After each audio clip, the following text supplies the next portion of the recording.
ধন্যবাদ জানাচ্ছি যে দিনের শেষ পর্যায়ে একটা সাংবাদিক সম্মেলন আমি ডেকেছি, আপনারা আসছেন, থ্যাংক ইউ সো মাচ। গত কাল থেকে বা তার আগের দিন থেকে এই সময় পর্যন্ত সোশ্যাল মিডিয়াতে একটা খবর বেরিয়েছে এবং এত সংখ্যায় সাংবাদিক বা সাংবাদিকতার কাজে যুক্ত লোকের সংখ্যা বেশি হয়েছে আমাদের রাজ্যে, যারা লাইসেন্স প্রাপ্ত বা সরকারি স্বীকৃতি প্রাপ্ত সাংবাদিকরা তো আছেনই। আপনারা ছাড়াও যাদের কোনো স্বীকৃতি নেই তারাও কিন্তু সাংবাদিকতা করছে এবং যে যেখানটাই পারে যা তার খবর নেতা মন্ত্রী এমএলএ এক্স এমএলএ দের বিরুদ্ধে যে যার পারে লিখছে। আমি ভাবলাম যে যারা সত্যিকারের সাংবাদিকতা করেন তাদেরকে নিয়ে একটা প্রেস মিট করা উচিত। And thank you so much. ব্যাপারটা কিছুই না,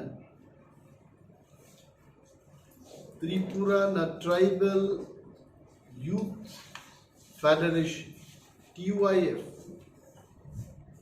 তাদের নাম দিয়ে একটা ওয়েব পেজ থেকে একটা সংবাদ বেরিয়েছে যে বিরোধী দলনেতা অনিমেষ দেববর্মা আগরতলায় জমি ক্রয় করেছে।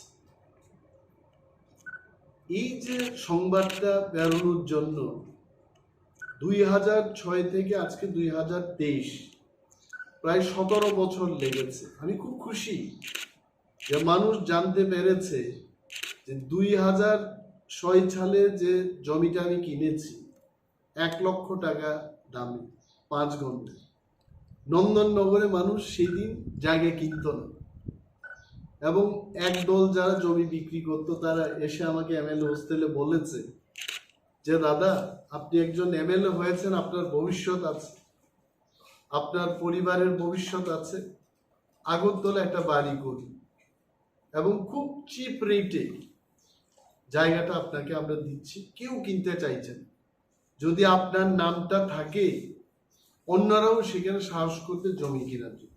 বাস্তব যে প্লটটা তখন আমি গিয়ে দেখেছি আনারসের বাগান ছিল এবং 5 লক্ষ টাকায় একখানির জমির দাম, তারপর মানুষ কিনতে চাইছে না এবং 1 লক্ষ টাকায় আমাকে 5 ঘন্টা জমি দিয়েছে, বলেছে যে আপনাকে 1020 টাকা কম দিয়ে এই জায়গাটা দিচ্ছি।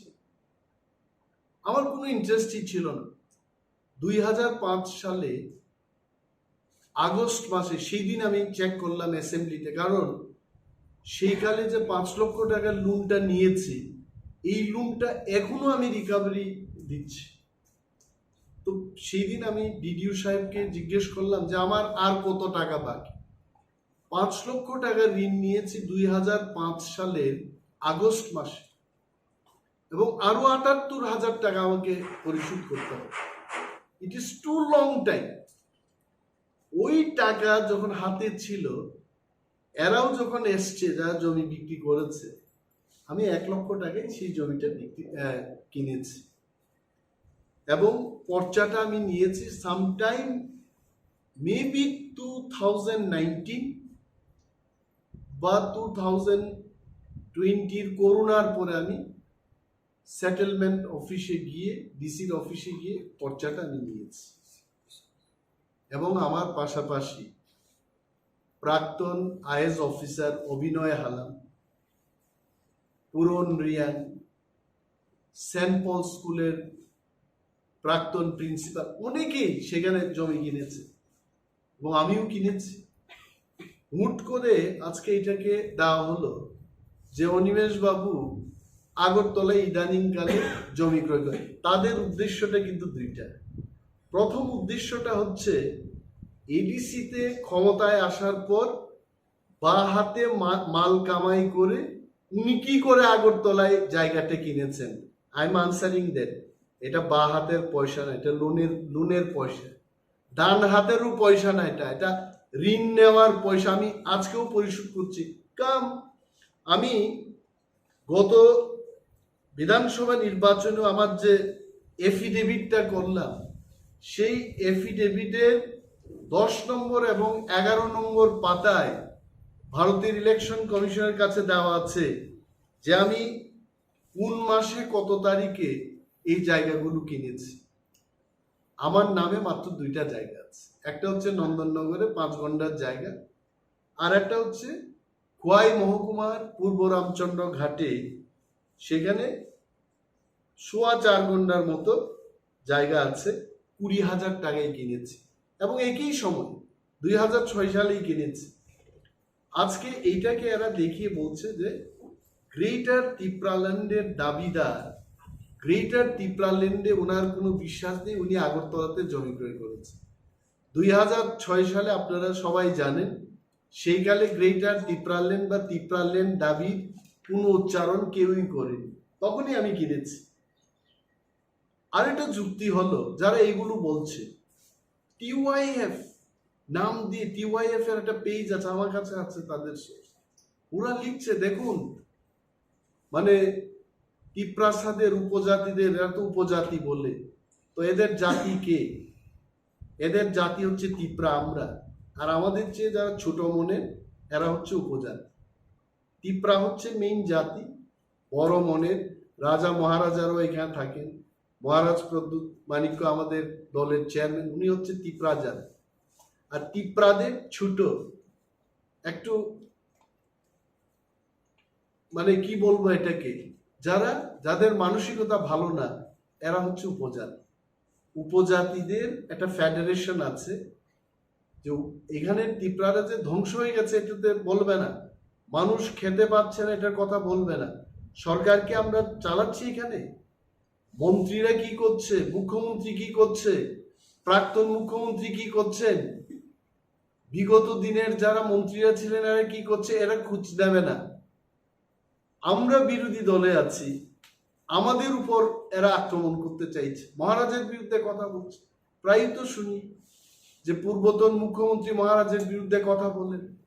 এই প্রথম দেখলাম ভারতবর্ষের ইতিহাসে যে একটা বিরোধী দল আর একটা বিরোধী দলকে আক্রমণ করে। জানি না, একটা বিরোধী দল তো শাসক দলের বিরুদ্ধে কথা বলা উচিত, আর এখানের বিরোধী দল এরা টিপ্রা মথার বিরুদ্ধে আর একটা বিরোধী দলের বিরুদ্ধে কথা বলছে। জানেন কেন বলছে এরা? কারণ টিপ্রা মথায় 13 জন বিধায়কই হচ্ছে টিপ্রা, অর্থাৎ কমিউনিস্ট পার্টির মূল উদ্দেশ্যটা হচ্ছে টিপ্রাদের বিরুদ্ধে যাওয়া, টিপ্রাদের কিছু করতে দেবে না, এটা একদম পরিষ্কার হয়ে এসছে। বিরোধী দলের উদ্দেশ্য যদি শাসক দলকে আক্রমণ করা হয়, জনস্বার্থ কিন্তু সংরক্ষিত হবে, সুরক্ষিত হবে, কিন্তু এদের উদ্দেশ্যটা হচ্ছে টিপ্রা মথাকে আক্রমণ করা। কেন? কারণ টিপ্রা মথা এখন 13 জন এমএলএ হচ্ছে টিপ্রাসা, তো টিপ্রাসারা যেন কিছু করতে না পারে, এটা হচ্ছে টিওয়াইএফ বা তার প্যারেন্ট পার্টির মূল উদ্দেশ্য। এটা মানুষ বুঝে যাবে। এটা বলছি এই বাঙালির বিরুদ্ধে না, গ্রেটার ত্রিপুরাল্যান্ডের দাবি করা মানে আগরতলার বিরুদ্ধে না। বর্তমান ত্রিপুরাজ্যের মানুষ কলকাতায় গিয়ে বাড়ি করছে, আমেরিকায় গিয়ে ফ্ল্যাট কিনছে, তাহলে বলুন টিওয়াইএফ বা সিপিএম কে বলুন ভারতবর্ষের সংবিধানে এই ধরনের একটা আইন আনার জন্য, যে যে যে রাজ্যের মানুষ সেই রাজ্যেই বাড়ি করতে পারবে, ফ্ল্যাট কিনতে পারবে, দেখা যাবে। এই যে মানুষের আজকে সিপিএম পার্টির বহু লোক বাড়ি করে যেতে পারছে না। আমি বিরোধী দলনেতা, আমার কাছে আসছে মানুষ, চিঠি লিখেছে সেই দিনও এসডিএম এর কাছে, 4 মাস ধরে একটা ভদ্রলোকের বাড়ি তালা দিয়ে রেখেছে, এদের মুখে কোনো কথা নেই। কাদের বিরুদ্ধে কথা বলছে? সিপিএম সমর্থক মানুষের বাড়িতে তালা ঝুলানো, কথা বলতে হচ্ছে টিপ্রা মথার বিধায়ক এবং ত্রিপুরা বিধানসভার বিরোধী দলনেতার শরণাপন্ন হচ্ছে এই লোকগুলো, তাতে ওনাদের কোনো খেয়াল নেই। এই যে এইভাবে বিকৃতি করে মানুষকে দেখাবে, এটা মানুষের জানা উচিত যে এটা বা হাতের বা কোনো ঘুষ খেয়ে এই জায়গাটা আমি কিনি। আপনাদের ধন্যবাদ জানাচ্ছি। এটা ভারতবর্ষের নির্বাচন কমিশনের কাছে আমি 2018 সালেও বলেছি, 2021 সালে যখন এডিসি ইলেকশনে লড়াই করলাম তখনও বলেছি, এবং 2023-এও এটা ডিক্লেয়ার্ড অ্যাসেট। এটা চুরি চামারির কোনো বিষয় নেই। এখানে বাজার গরম করে দিয়েছে, ফেসবুকের বিভিন্ন জায়গায় শেয়ার করছে মানুষ।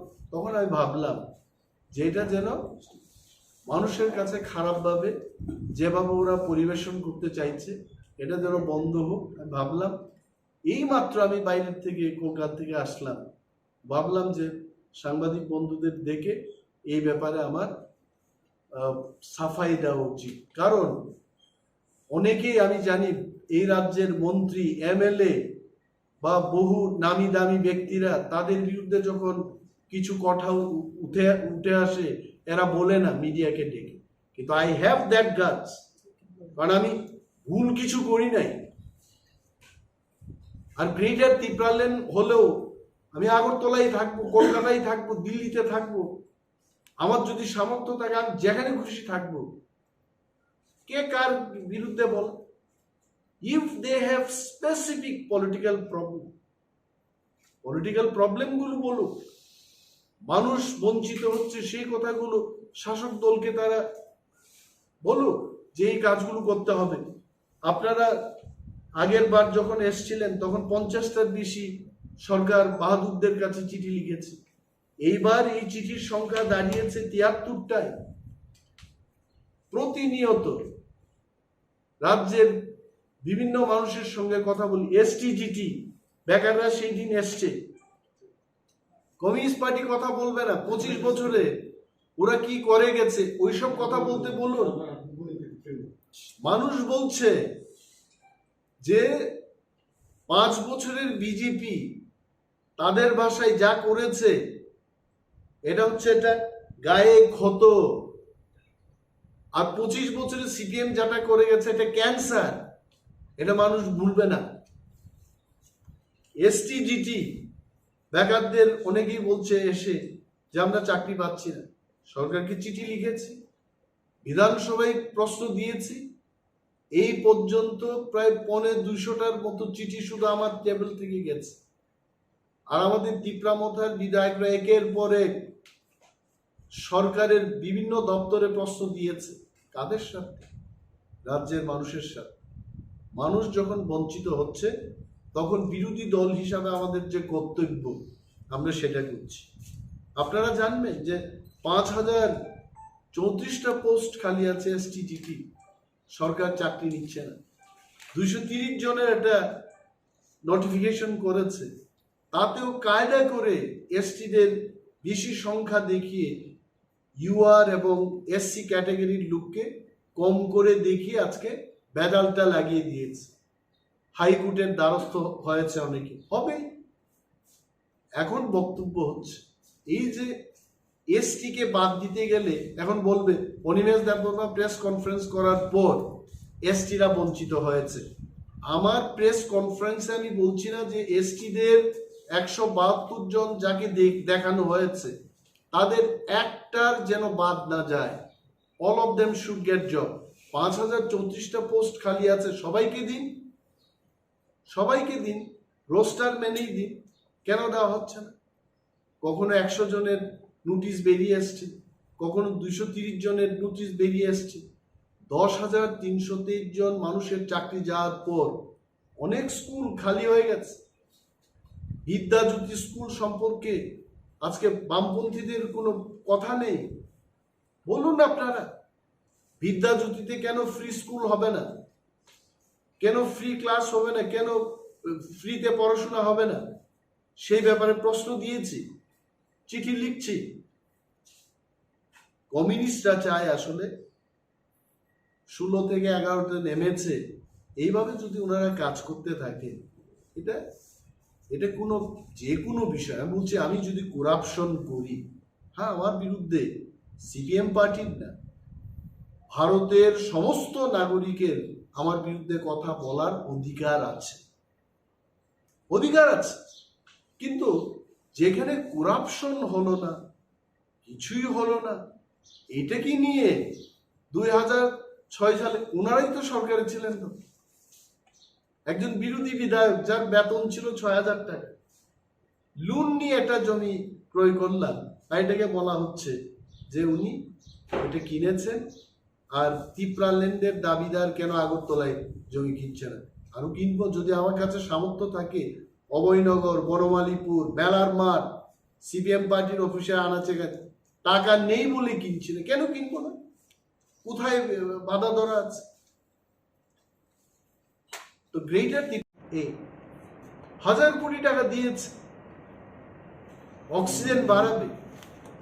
হ্যাঁ, আজকে বন দপ্তরে গিয়ে দেখুন, সেখানে কিন্তু ফল খাবার কোনো গাছ লাগাচ্ছে না, লাগাইনি। বামেদের আমলেও সেটা হয়নি।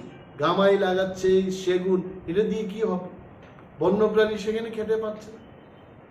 জায়গা প্রজেক্টের টাকা এনে এই টাকাগুলোকে কোথায় কি খরচ করে আমরা দেখবো। এই প্রশ্ন দিয়েছি, যদি উত্তর আসে ময়দানে গিয়ে দেখব কোথায় তারা ড্যাম করেছে, কোথায় মাছ চাষ করেছে, কোথায় গাছ। I am not going to leave, I am telling.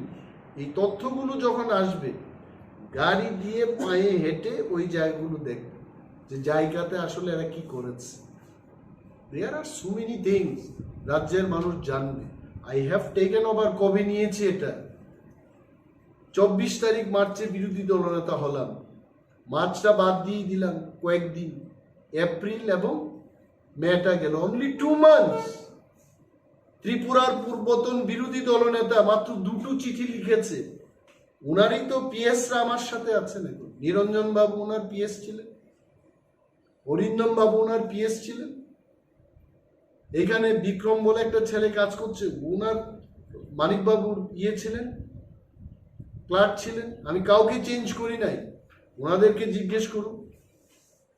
বিরোধী দলনেতা 5 বছরে 2টো চিঠি লিখেছে সরকারের কাছে। Whereas Animesh Debbarma in 2 months 73 letters। কাদের সাথে? মানুষের সাথে। রেশনিং এর অচল ব্যবস্থার বিরুদ্ধে।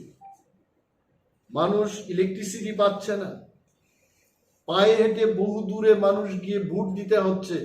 নতুন নির্বাচনী কেন্দ্র, ভোট গ্রহণ কেন্দ্র খোলার জন্য আবেদন, রাস্তা নেই, পিএমজিও সড়ক ব্যবস্থা অচল, মেরামত হচ্ছে না। এগুলোকে নিয়ে চিঠি লিখছি, কথা বলছি, এনে অফিসারদের সাথে আলাপ আলোচনা করছি। রাজ্যের মানুষ জানে এইভাবে যে আমার বিরুদ্ধে they can not do anything. I am telling you. ককবরকে একটা কথা আছে, মাইক রিচ কাপ নাগলাই।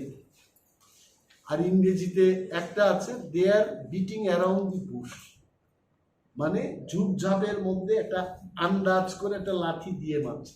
এগুলি দিয়ে কিছু হবে না। We are clean, will remain. যা হবে সৎভাবে। আপনারা জানেন, আমি যখন বোম্বে থেকে চাকরি ছেড়ে আসলাম তখন 41 লক্ষ টাকা নিয়ে ফিরেছিলাম 2002। অনেক কিছু কিনতে পারতাম, কিন্তু দল করতে গিয়ে, গাড়ির ভাড়া, সম্মেলন করতে গিয়ে সেখানে 15,000 20,000 টাকা খরচ করে, যাদের মেডিকেল হেল্প হচ্ছিল না সরকারের থেকে, 5,000 7,000 3,000 করে দিয়ে এই টাকার দুলিশাত করেছি আমি। আর এই লোকটাকে বলছে যে কেন উনি আগরতলায়, কেন কিনবো না? আগরতলা গ্রেটার তিপ্রা লেন হলো আগরতলা মজার শহর থাকবে কেন? আইএলএস আছে, জিবি হসপিটাল আছে, থাকবে। আর মহারাজের যিনি গ্রেটার তিপ্রা ল্যান্ডের কর্ণধার, উনারও তো প্যালেস আগরতলাতে। আমাকে কেন বলছে? এনসি দেববর্মা যিনি তিপ্রা ল্যান্ডের দাবি করতেন, উনার বাড়ি আগরতলায় Krishnanagar. Why they are asking this question? কারণ বামেরা বুঝে গেছে অনিমেষ দেববর্মা বিরোধী দলনেতা থাকলে পর এই 12 জন এমএলএ প্লাস অনিমেষ দেববর্মা 13 জন মানুষের স্বার্থে কথা বলবে এবং বামেরা দুলিশাত হয়ে যাবে। এটা ওনারা বুঝে গেছে। পাহাড়ে তো একটা সিট ওনারা জিততে পারেনি। কেন? 20টা সিটের মধ্যে একটা সিট জিতে, আর যা ভোট পেয়েছে পাহাড়ে 5,000, 4,000, 47,000 ভোটের মধ্যে 4,000 ভোট পেয়েছে, 3,500 ভোট পেয়েছে। You just look back. বামেরা মানুষের মানে আছে না, মানুষের পেছনে না লেগে ফিউচারকে দেখুন। কম্পিউটারের বিরোধিতা করেছেন ওনারা। আজকে বামেদের এমএলএরাও স্মার্টফোন নিয়ে ঘুরছে। Don't talk on this thing. যেটা থুতুটা এমন ভাবে থুতু ফেলতে হয়, সাইডে ফালাবেন, আকাশের দিকে চেয়ে ফালাবেন না, এটা মুখে পড়বে। Don't do all this. আপনারা যদি আমার বিরুদ্ধে এরকম করতে পারেন, আসল তথ্যে যখন নামবো আপনারাও বাঁচবেন নাকি? Don't do all this. এটা আমার অনুরোধ থাকবে, কারণ ভবিষ্যতে আমাদেরও আপনাদের দরকার পড়তে পারে, আপনাদেরও আমাদের দরকার পড়তে পারে। In politics no one is permanent friend, no one is permanent enemy. Just mind this. That's it. Thank you so much. এটা টিপ্রাল্যান্ডের জন্য আন্দোলন হবে। আমাদের প্লেনারি সেশন হচ্ছে, সেখানে দলীয় রণনীতি হবে। এলু পাতারি আমরা বামেদের মতো মিথ্যা কথা বলে মানুষকে প্ররোচনা করব না। আমাদের নির্দিষ্ট লক্ষ্য রয়েছে। আমাদের লক্ষ্যে এই রাজ্যে তিপ্রাসা ছাড়া অন্যরা যারা বসবাস করছেন এদেরও যেন ক্ষতি না হয়, এই বিষয়টা মাথায় রেখেই আমরা আমাদের আন্দোলনের কর্মসূচি নেব। আরো বলছি, অনেকে বলছে তিপ্রা মথা দুর্বল হয়ে গেছে, কিছু বলছে না। আমরা যখন আন্দোলন করবো এই লোকেরাই বলবে, রাস্তা যখন অবরোধ হবে, ওষুধপত্র যখন আসবে না আগরতলায়, নিত্য প্রয়োজনীয় সামগ্রী যখন আগরতলায় আসবে না, তখন এখানকার মানুষ, সেই অংশের মানুষ বলবে যে তিপ্রা মথা এইগুলো কি করছে। উই সি দ্যাট সাধারণ মানুষের যেন ক্ষতি না হয়। কেন্দ্রীয় সরকারের সাথে আলোচনা চলছে, আলোচনায় যদি সুফল কিছু বেরিয়ে আসে, আন্দোলনের কি দরকার আছে? আজ যদি কেন্দ্রীয় সরকার আমাদের দাবি দাবার উপর কোনো সুস্থ বিচার না করে, তবে আন্দোলন হবে। We are very clear. এবং কিছুদিন আগেও একটা চ্যানেলে আমি বলেছি, দলের পক্ষ হয়ে বলেছি, as a leader of opposition বলেছি, যে বৃহত্তর একটা আন্দোলন ত্রিপুরায় মহারাজ প্রদ্যুৎ বিক্রম মানিক্যের নেতৃত্বে এটা হতে চলেছে।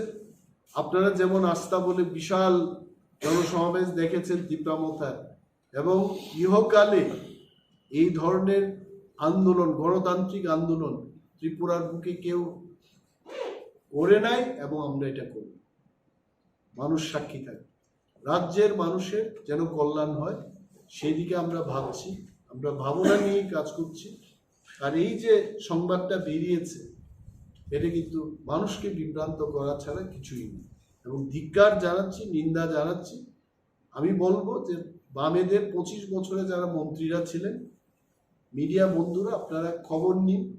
আমি তো এখনো কিছু তাদের বিরুদ্ধে কোনো মাথায় আনিনি। তিপ্রা মথা যেখানে চিন্তা করছে যে সমস্ত বিরোধী দল একসঙ্গে না আসার কারণে বিধানসভায় বিজেপি বন্ধুরা আজকে 39% নিয়ে সরকার করছে, এবং আগামী পার্লামেন্ট নির্বাচন, ধনপুর নির্বাচনে যদি সমস্ত বিরোধী শক্তি ঐক্যবদ্ধভাবে আমরা লড়াই করতে পারি, the result will be something different. কিন্তু এই মুহূর্তে সিপিএম এর একটা শাখা সংগঠন থেকে এইভাবে একটা খবর অপপ্রচার করা, এটা কাদের সুবিধা করিয়ে দেবে আপনারা বলুন? যারা এতদিন বলছিল যে তিপ্রা মথা আলাদা করে প্রার্থী দিয়ে বিজেপিকে সুবিধা করে দিয়েছে, আসলে সুবিধাটা কে করতে চাইছে? Why Manik Sarkar is talking about Maharaj Pradyut Vikram Manikya? Because he does not want বিরোধী ঐক্য, উনি চান না সেটা। আর আমি আরো বলবো, as a x chief minister, ওনাকে সম্মান দিয়ে বলছি, he does not deserve the quarter he stays.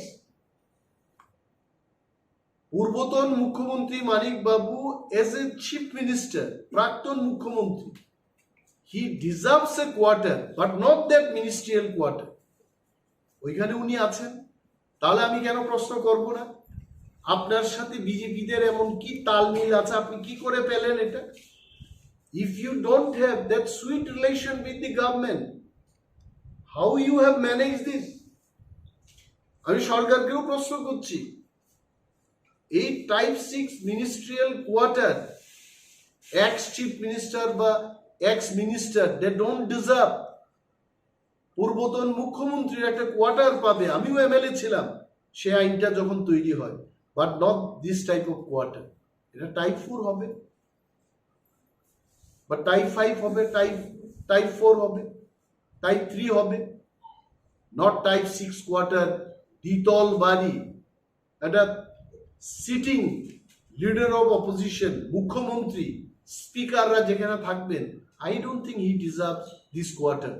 তো সরকারই বা কেন দিলেন ওনাকে, আর উনি বা কি করে পেলেন? আইনে কোথায় আছে? I want to see that guide book. আমরা তো বলি না, সম্মান দিই। উই ওয়ান্ট, যেখানেই যে ধরনের সমীকরণ উঠে আসে বামেদেরও লাভ হবে। সমস্ত বিরোধী একজোট হয়ে যখন লড়াইটা করব, রাজ্যের 61% মানুষ তখন তারা ভরসা পাবে। তাহলে সবটাই চুপ থাকবো, কিছুই বলবো না। বলছে বিরোধী দলনেতা বিজেপির বিরুদ্ধে বলছে না, সরকারের বিরুদ্ধে। কে বলছেটাকে?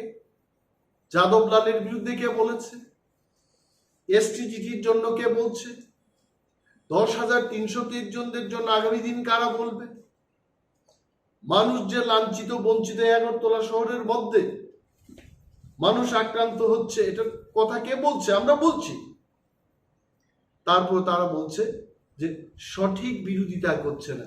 কে করছে?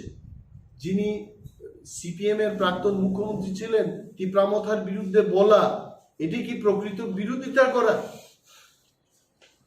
So I will request, CPM পার্টির কাছেও আমার অনুরোধ থাকবে যে প্রতিষ্ঠান বিরোধী প্রতিষ্ঠান যেখানে মানুষের সাথে কাজ করছে না সেখানে আপনারা সরব।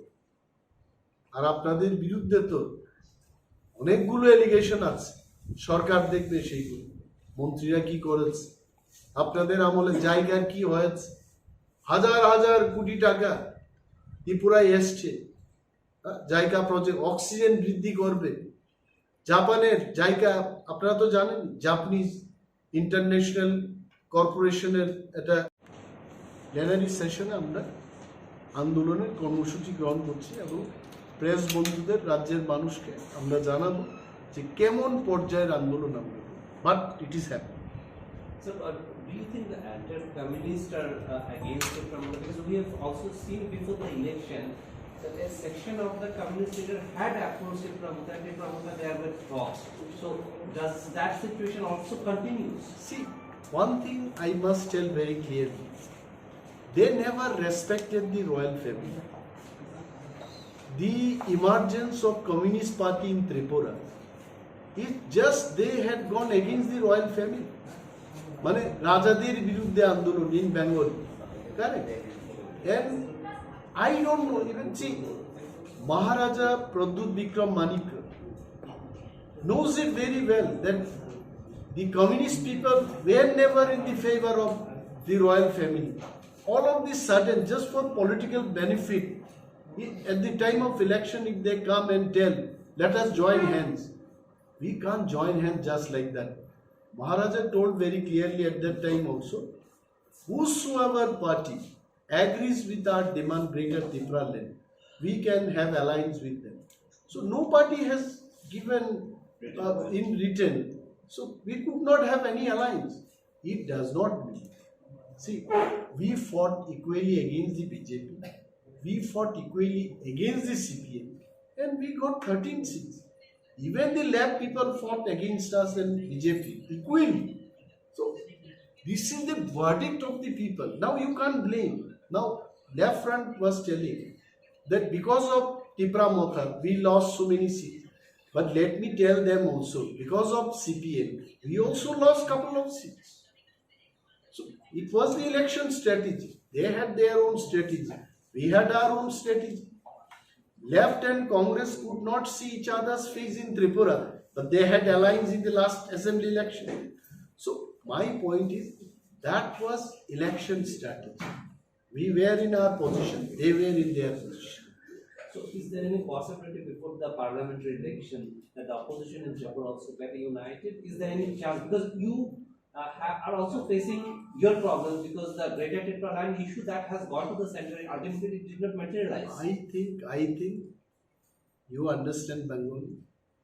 I was briefing the media, I told very clearly, in politics, no one is permanent friend, no one is permanent enemy. I told the left front that you may need our support. We may need your support. We are not here to attack each other. See, my purchasing land was a small matter. And it was purchased out of my loan. I won't even tell that it was from my hard-earned money. It is from the loan actually. I am still repaying it. So they tried to make it, an issue. And now it has gone viral, people say. But I don't bother about that, whether it goes viral or not. Any damn thing people makes viral these days. But let the people know the truth. What is the truth? The truth is, I bought this piece of land in the year 2006. At that time, there was no demand of Tipra land or Greater Tipra land. And another point I want to make clear is that whether I'm in Tipra land or Greater Tipra land, I can buy land, house anywhere, everywhere in the country. If people from Bihar come and buy flat in Tripura, what's wrong with me? So they must understand all this. That's it. Thank you.